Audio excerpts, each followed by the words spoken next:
இன்றைக்கி சூப்பராக எல்லா பூவும் பூத்துருக்கு பாருங்கள். இதில் வந்து இவ்வளோ அரும்பு அழகாக பறிச்சுன்னு வந்துட்டேங்க பாருங்கள். பார்க்கவே எவ்வளோ அழகாக இருக்குன்னு. கொஞ்சோண்டு கனகாமரம் நிறைய இருக்குது, நான் பறிக்கலை. அரும்பு தான் செம்ம வாசனை, செம்ம சூப்பர். இதில் வந்து இப்போ குடமிளகா காய்ச்சிருக்கு பாருங்க. எப்பயுமே இந்த செடி காய்ச்சினே தான் இருக்கும் குட்டி குட்டியாக, எனக்கு தேவையாக இருக்கும் போதெல்லாம். ஆனால் இன்னும் இந்த சாமந்தி தான் பூக்க மாட்டேங்குது.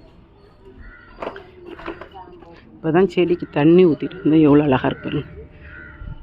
தண்ணி அழகாக எல்லாம் நிற்கிது. இது வந்து அப்படியே திராட்சை பழம் மாதிரி அழகாக வந்திருக்கு. இது பார்க்கும்போதே கொத்து கொத்தா சீத்தாப்பழம் நல்லாவே பழுக்க போகுதுன்னு நினைக்கிறேன். சூப்பராக இருக்கு பாருங்க. ஒரு பிஞ்சு பிஞ்சு நிறைய சீத்தா பிஞ்சு, நிறைய பூ, எவ்வளோ அழகாக கொத்து கொத்தாக பூ. சாயந்தர டைமில் தண்ணி ஊற்றின உடனே சூப்பராக இருக்கும் செடி. அழகாக வந்துருக்கு.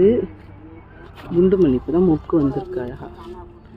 ஒரு 2 days கழிச்சு தான் பூக்கும். நிறைய குத்து குத்தாக மொக்கு வச்சுருக்கு குண்டு மல்லி. நானும் இந்த சாமந்தி பூக்குன்னு பார்க்குறேன், பூக்கவே மாட்டுதுங்க. என்ன தான் பிரச்சனைனே தெரியல. அதுக்கு இந்த கீரையும் இந்த லில்லி பூச்செடியும் இப்போதான் வளர்ந்து வருது. இது வந்து ஒரு மிளகா அழகாக வந்திருக்கு.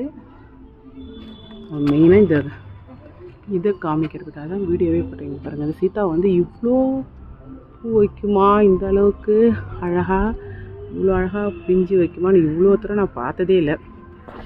குட்டி குட்டி குட்டியாக எல்லா பூவுமே அழகாக பிஞ்சாக தான் இருக்குது.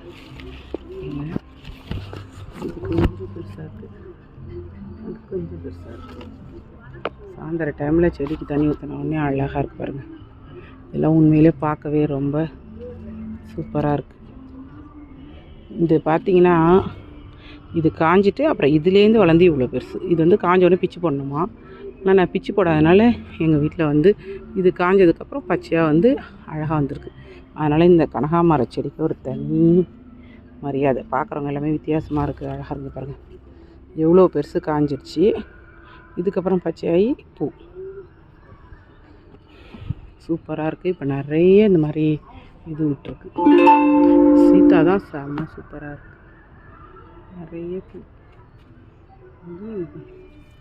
ஒரு இதுலேயும் எவ்வளோ கொத்து கொத்து கொத்தா பூ.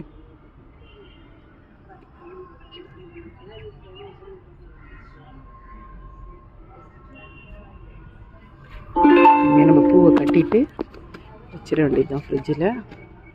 உங்களுக்கு வீடியோ பிடிச்சா லைக் பண்ணுங்கள், கமெண்ட் பண்ணுங்கள்.